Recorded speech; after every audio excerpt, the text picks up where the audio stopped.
I just had to bask in the glow of being in this environment. It was epic. Welcome to another Motostories with Unky Phil. I'm going to tell you a little bit about how owning a motorcycle shop, running a motorcycle shop has given me a couple of brushes with greatness. One of them that I haven't talked to you about before is years and years ago, here in Cleveland, we have the Rock and Roll Hall of Fame. And it's a kind of a big deal. And the guy who was the CEO of the Rock and Roll Hall of Fame was a really good guy that I've known. His name is Terry Stewart. And a little bit about Terry Stewart. One of Terry Stewart's prior jobs was he was actually the CEO of Marvel Comics. Do tell. I will. He's the CEO of Marvel Comics who actually fired Stan Lee. No way. Oh, that was not a popular move. But Terry's an amazing guy. And Terry and Sally are just wonderful people. Now, I met Terry because Terry had a collection of vintage motorcycles. So Terry had a beautiful Honda Dream, absolutely gorgeous. And do you remember that blue Honda Superhawk? I was just going to say. And so I would go over to Terry's house, and Terry had a beautiful mansion right on Lake Erie in Bracknell. And I'd go over and work on his bikes for him. And I actually transported all of his bikes from New York, where he had them set up at, at Scooter's Originality. I transported those bikes to Cleveland. That's an adventure in of itself. But again, Terry liked me, and we could sit and chat about old motorcycles and old music and albums and cartoons and comics, and beautiful house for entertaining and great. And so occasionally, though, Terry would have some rock and rollers coming in for the Rock Hall, and he'd invite them back to their place for cocktails or whatever. And sometimes he would need somebody to color the room up a little bit, and just a local person that could add something to it. Now, I know that I wasn't on the short list. I was probably on the B or C or D list. But occasionally I get called. I called a few other people. Yeah, they didn't show up. They were busy. They had a life and plans. Right. But when he would call me, he would always do this amazing host thing where he'd be like, hey, guys, everybody in the room, I want you to meet Phil and Merritt. Phil runs a shop, motorcycle scooter shop, and just as he kept the thing alive in Cleveland, and he was so good to me, and he knows everything about vintage motorcycles and scooters, and he would just treat me like the celebrity that they all were. And I was always impressed by that. Yeah. And the food was always good. And the guy knows class hooch too. So years go on, and I go way out to the east side to visit my mom for Thanksgiving. And east side gets snow, big snow. And it's snow, and we're driving a Honda Element, and we're just wrapping up dinner with mom. We got the whole family there. And we're leaving, and I get a text on my phone. And the text simply says from Terry, it's not unusual for us to have interesting guests at our house. And immediately I said, Merritt, I'm pretty sure Tom Jones is at Terry Stewart's house. It's funny, because as soon as you said it's not unusual, it was in my head. And Terry's not a sneaky fella. He's a really smart guy, and he knew that was a bat signal. And I tell you, I saw that and I was like, well, there's only one place we're going tonight, honey. Blizzard be damned. So we showed up in a well-beaten Honda Element to valet parking of the stars at a mansion in Bracknell. Valet shows up and I'm like, I'm so embarrassed. I got a shitbox Honda Element. Valet park it, please, if you don't mind. We go in and I get the great introduction. And so here's Terry meeting us at this amazing front foyer, this beautiful front door, this castle. And he goes, everybody, this is Phil and Merritt. Tells the thing, beautiful. Phil, this is Tom Jones. Well, thanks, Terry. No introduction needed. And this is Tom Jones's manager, his son. Yeah. And this is Tom Jones's road manager, this guy that looked like a British Kenny Rogers. White hair, majestic, right? And so we go into Terry's place, and he's got a Thanksgiving spread that can't be beat. And the food is epic, and he's just doing Terry. Terry and Sally are just being Terry and Sally. They are perfect hosts. And so the food, the booze, everything's great.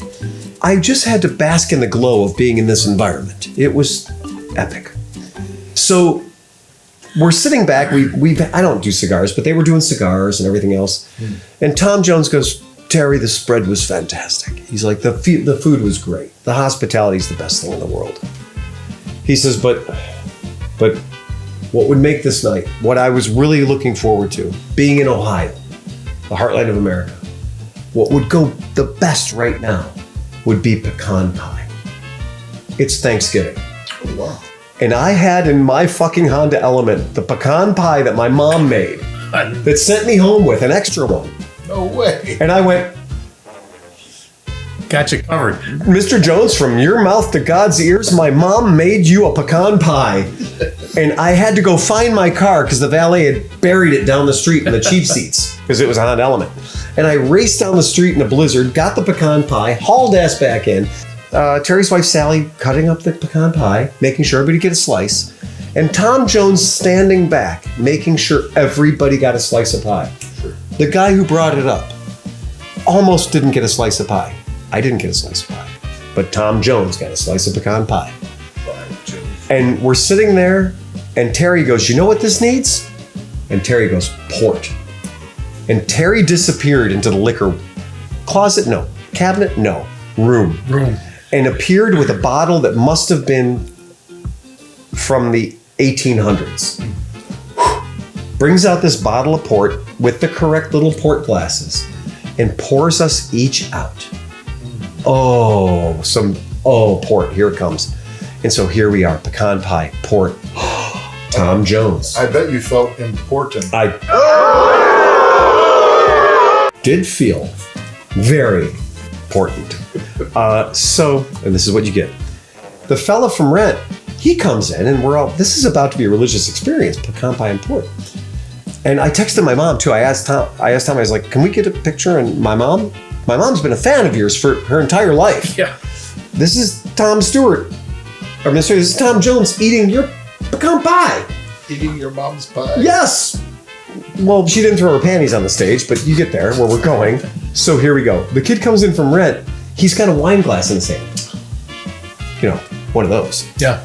And he grabs the port, and he realizes he's late to the game. He grabs the port and he pours what I'm going to say conservatively was maybe, I don't know, $200 worth of port. Yikes.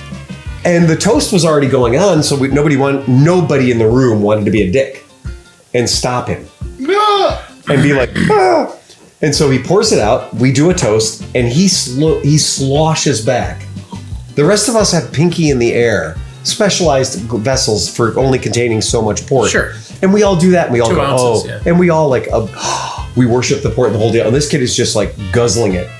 And at this point, wow, this shit's good. Well, and he's not a hillbilly, but he's also a young actor. That's something. But at this point, I looked around the room and I realized I can do this. This is my moment to shine. Everyone else in the room is too classy, but I'm not. Not me. Not me. So I grabbed the kid and I go, hey, just letting you know, just so you're aware. Yeah. This is port. That could be a $2,000 bottle. You just threw back about $300, $400 worth of port. One, I hope you remember this for the rest of your life, because everyone around the table will.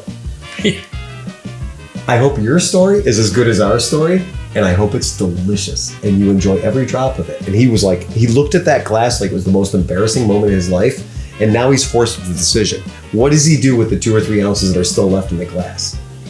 And he looked at it and I said, now, if you're not going to drink it, I will. I have no problem drinking it after it's hit your lips because that is delicious. And he goes, and I said, but if I were you, I would just be super gracious for the rest of the night and enjoy this, because this only happens because of the people around you.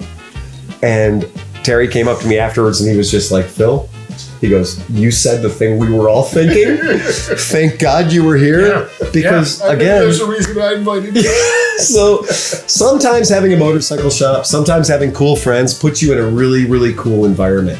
And I know that right now I can just contact Michelle and be like, hey, Tom Jones.